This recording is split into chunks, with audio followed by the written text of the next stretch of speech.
This video contains theories and spoilers for the lore of Team Fortress 2, including major plot points found in the online TF2 comics. I'd highly recommend you read those before watching this video. Thanks.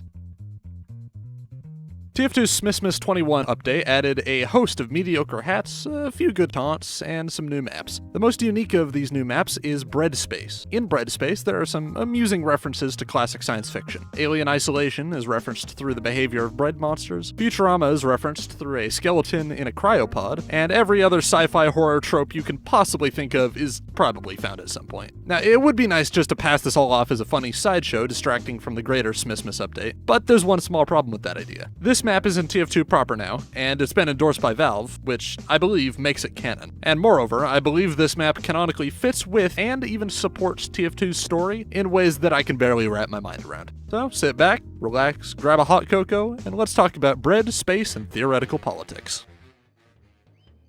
Our story begins with a monkey. Poopy Joe, they called him. Manco, the company that supplies TF2's mercenaries, was hired by the government of the United States to send a rocket into space. The rocket would be powered by Australium, a highly valuable and powerful substance known to have life-enhancing properties found only in Australia, as the name would suggest. Poopy Joe would be the cargo of that rocket, as he was the only trained monkey knot to survive the vigorous training needed for the US monkey knot program. Many companies tried to underbid each other to get the right to build the rocket to fly Poopy Joe to the stars, but Manco secured the contract by promising to do so for exactly $1 US.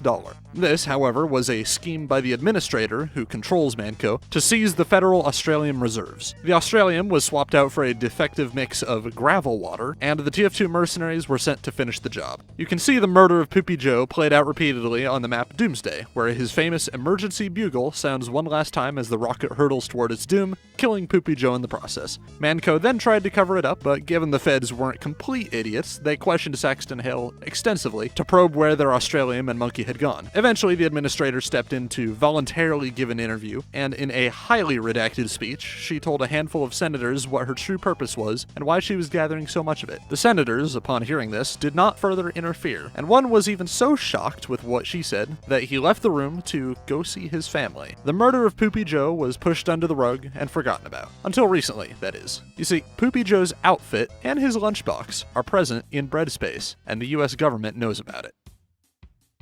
Let's shift gears. I'll get back to the monkey later, I promise. How do we know there's a Moonbase in TF2? I could completely understand any skepticism on that concept. After all, if the game of Team Fortress 2 takes place about the same time the US government is trying to send a monkey into space for the first time, how could there be an entire structure already on the moon? Well, there might not have been a Moonbase at the time Special Delivery Doomsday was added to TF2, but there certainly is now, and there has been since the Jungle Inferno update dropped. My proof? On the map CP Moss Rock, added back in 2017, there's a sign on the wall with a bunch of radio signals. You'll notice this board has a few interesting things on it. Japanese outpost likely refers to Suijin. Frequency not found is a reference to the 404 not found thing on browsers. And the train god is an Easter egg whose canonicity has now been reinforced in 2 maps, also making an appearance in the recently added Snowcross. The other frequencies are also interesting in their own right, but the real notable one here is the Contact Moonbase option, as it establishes the presence of a moonbase in TF2 canon. This could be referring to Asteroid, except Asteroid was never truly implemented, and is therefore not a reliable source of lore. And if that's not the case, the only other possible map is Bread Space. So, Bread Space is likely canon. I hope I've established that. On the assumption that it is, let's start looking at the obvious lore tidbits written down in clear print scattered throughout the map. The first paper is a doctor's postmortem on a bloated bread crab, like one of many found scattered throughout the map. It calls the explosive bread crab a fatty, and reads as follows. Specimen fatty was examined on December 16, 1969, 10 a.m. EST by W.B. Blair, MD, R.D. Cooper, MD. I just say Cooper. So many times I've mispronounced saying that Cooper, and it says Copper, right there on the script. I'm looking at the script right now. It says Copper. Why do I keep reading it Cooper? Frank. R.D. Copper, MD, and J.P. Fuchs, MD. Fatty appeared to be a deceased loaf of contaminated white bread. Date of death was determined as December 14th, 1969, the cause of which appears to be crushing via the weight of its own swollen acidic tumors. Most of the fatty's biomass had accidentally been destroyed. Dr. Copper and Dr. Fuchs were mortally wounded during the autopsy, where one of the larger tumors had popped and released a large quantity of acid into the room. Dr. Fuchs had been burned almost completely, whilst Dr. Copper had lost both of his arms, soon passing to blood loss. Recovery of medical examination took approximately 2 hours and 40 minutes. With the biomass remaining, few notable pieces of information could be found. Within the head, one could determine no present brain. It is possible the fatty does not possess one. A type of esophagus is evident, as are teeth that protrude randomly around the mouth and body. No bones of any other kind are evident in the fatty. Rear end of fatty was also recovered. An evident lower intestine remained inside, as well as the exit that would follow. However, no other sign of interest was determined. The fatty had 5 tentacles sprouting from his lower half, though only 2 could be salvaged after the incident started prior. These appeared to be much larger and solidified versions of the acidic tumors. Their biology could be compared to that of an elephant's trunk. I noted some clear tendons and muscle mass beneath the thin skin that covered them. It is recommended that we attempt to catch another fatty for further study, with more doctors and precautionary measures in place. Now, according to this report, the bloated bread crab died of its own cancerous properties and in its death killed 2 unsuspecting scientists, but that doesn't deter the researchers and only increase the need to know more. An interesting story, but not much greater lore implications past the realization that the warts on mutated bread is actually quite dangerous. The second document we see on the map is far more interesting. 2 copies of it lie at different points in red spawn, but you can't see all of either of them. But if you put them together in a simple editing program, we can see it reads as follows. Memorandum for the Secretary of Defense. Subject, Specimen 79, Mama. Specimen 79 appears to be a grotesquely giant loaf of white bread, which has sprouted large tumors and large tentacles that span throughout the facility. It has been seen ingesting objects indiscriminately, growing larger each time, implying a form of digestive system, and even reproducing via eggs. The offspring of such eggs are smaller loaves of bread that burst out of a victim's chest. These are to be referred to as Specimen 79-1. It is possible that these may eventually turn into a Specimen 79 over time. Quick pause to note that overtime is one word here, which could be a typo, but the word does have a certain meaning in it to TF2, so, well, who knows, it could just be a funny reference. Overtime and all that. The Mama, as the miners of the base have taken to calling it, appears to be alive. We were able to determine that Specimen 79 has almost no senses at all. It can't detect auditory signals nor visual signals. Tests involving smell, as of yet, are inconclusive. Stating that, it most certainly has a way of determining where it is and what's around it. My guess would be the vibrations in the flooring being picked up by the innumerable tentacles that litter the facility. Specimen 79 is under no circumstances to be revealed to the public. The miners aware of its existence will be terminated and the facility sectioned off. The existence of is to be put under Protocol 17. A number of zoologists, chemists, physicists, and bakers are to be chosen and given exclusive passage from. It may be within our national interest to return biopsies and several Specimen 79-1 to study and determine if any military applications are possible. The heads of biological weaponry. Alright, so we got a few things of note from this one. Number 1, the monster you're trying to kill on bread space is called Mama, and it's responsible for the general destruction of the base. Number 2, it can reproduce, and any eggs seen throughout the map, especially in the giant egg chamber behind red spawn, are likely Mama's doing. Number 3, the government is aware of this fact, as we can tell by the official legalese used throughout the paper, as well as the titles listed. Number 4, the government plans to wipe out all non-authorized civilians who know of Mama's existence, and has honestly probably already followed through with that in the name of secrecy. One more thing that I'd like to note before I move on from the papers. I was thrown for a loop in the first one when I realized the word esophagus was spelled in the British way with an O, which could support the theory that this was not an American facility. However, the Secretary of Defense on the government paper is spelled in the American fashion, so here's my take on that. The facility of bread space is a mining operation run by the government of the United States and directly overseen by its highest authorities, but the autopsy paper was written by an Australian or a New Zealander or someone else in the Commonwealth working for the US government. Alright, just gonna slide one more thing in here before we move on. Y'all might not have noticed, but right before the Smithmas update came to a close, because it is now January, an update was dropped that added a custom voice actor for the map. The man in question is someone in an astronaut suit who works for the government and is also the liaison directly responsible for hiring both Red and Blue to come work at the station. More on that in a bit.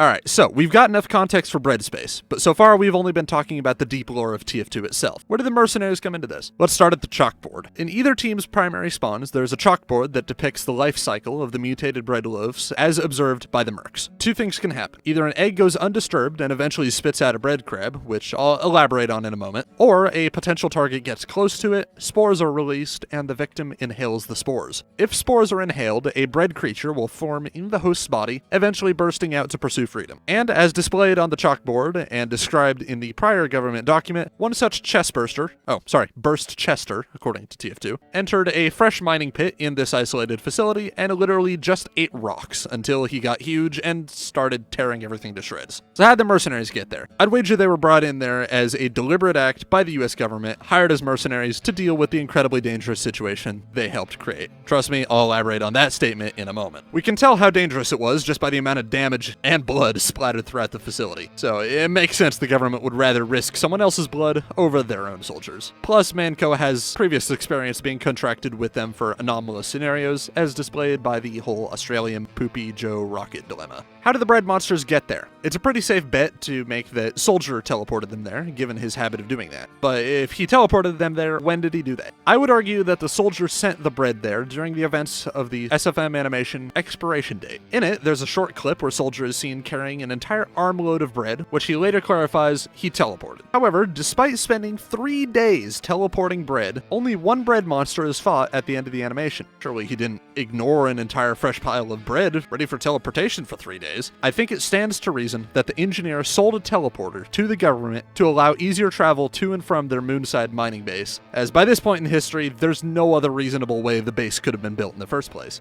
Now, I know that might sound ridiculous, but considering Greyman also has access to the teleporter tech for his robot army, I don't think it's an unfair assumption to make the engineer might not be the only one to have access to that technology. If, therefore, there is a teleporter on the moon, and potentially in other places as well, that would explain why Soldier's pile of bread turns into one monster. If there's only one exit teleporter in the base, and if there's any other exit teleporters elsewhere in the universe, mutated bread could pop out elsewhere. I'm gonna be honest, I don't really have much of a better explanation for this one, and this one's kind of flimsy and kind of a stretch, but we know Soldier's involved based on the writing on the walls, and we know a teleporter's involved, so this is the closest thing to canon I can draw from for inspiration. Hopefully that all made some modicum of sense.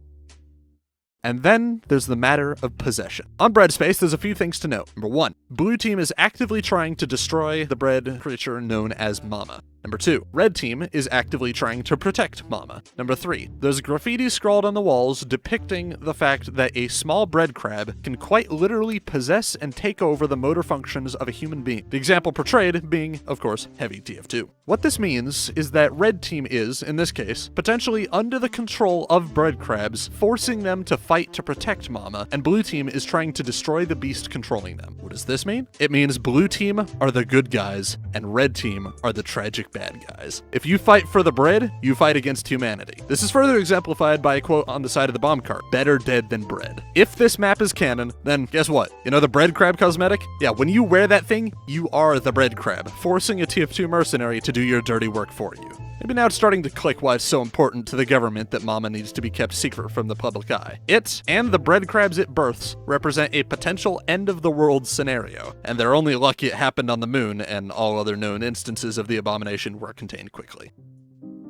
Let's take a moment to address a few minor points of the map's design. First and foremost, we can tell that this is a moon base and not anywhere else in the universe by the simple fact that you can see Earth in the background of the skybox in bread space. It is worth noting that the Earth is flipped from east to west in this universe, which is a bit strange, but other than the flipping, which I confirmed with the creator is apparently just an error, nothing significant there, the geography is similar enough to identify as Earth. Secondly, have you been wondering why the United States would want a mining colony on the moon? Obvious power projection plays a big part in the matter. I mean, this does take place during the Cold War, but there's a very, very important and valuable reason they're there, and it isn't just for looks. That mine, it's an Australian mine. The most valuable substance on Earth, previously only found in Australia, was unearthed in a cave on the moon. As you can pretty clearly see by the pure golden chunk protruding from this one very specific rock by the final point on bread space. I'm guessing the administrator either doesn't know it's there, has deemed it unreachable, or has already succeeded in seizing and consuming it by the time the events of the TF2 comics come to pass, but it's nice to know the original purpose of the colony, even if it has been converted to a cryptic experiment in unintentional biological warfare being waged between different mercenary groups. There's one last wall scroll I haven't mentioned yet, and I think it's not as important, but still notable. At a couple points, someone wrote, "There's no way off this rock," with a crossed out spaceship. If you go to the skybox of the map, you can see that there's only one smoking rocket inside the dome, and at no point outside the dome can any other spaceships be seen. Combine that with the obvious lack of teleporters out there, and it's pretty obvious what the truth here is. The TF2 mercs were brought to an isolated facility on the verge of destruction, and anyone who had been there prior to their arrival had already either been evacuated or left for dead.